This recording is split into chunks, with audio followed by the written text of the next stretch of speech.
কৃত্রিম যৌনতার জন্য যেসব খেলনা পাওয়া যায় সেগুলোর মাধ্যমে যৌন চাহিদা মেটালে কি গুনাহ হবে? এর উত্তর হলো যে অবশ্যই এগুলো গুনাহের কারণ হবে।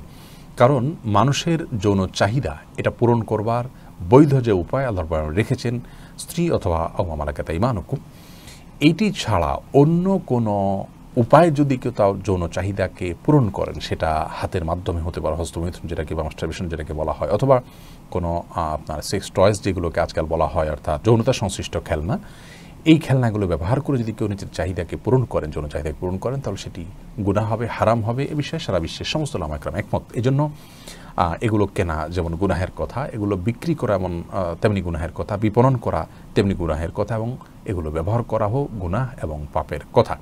অতএব এই বিকৃত রুচি থেকে আমাদের নিজেদেরকে বাঁচিয়ে রাখতে হবে এবং এই ধরনের গুনাহ থেকে নিজেদেরকে দূরে সরিয়ে রাখতে হবে। আজকাল শয়তান আমাদেরকে জাহান্নামে নেওয়ার জন্য অভিনব গুনাহের আবিষ্কার, পথ এবং পদ্ধতি আবিষ্কার করছে এবং সেই পথে আমাদেরকে আহ্বান করছে। আমরা সেগুলোকে অবলীলায় গ্রহণ করছি।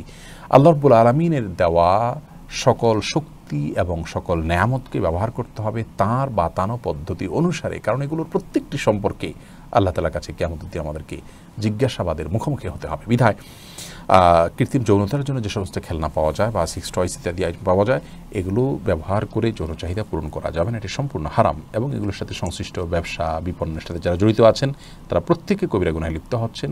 আল্লাহ তাআলা আমাদেরকে বোঝার তৌফিক দান করুন।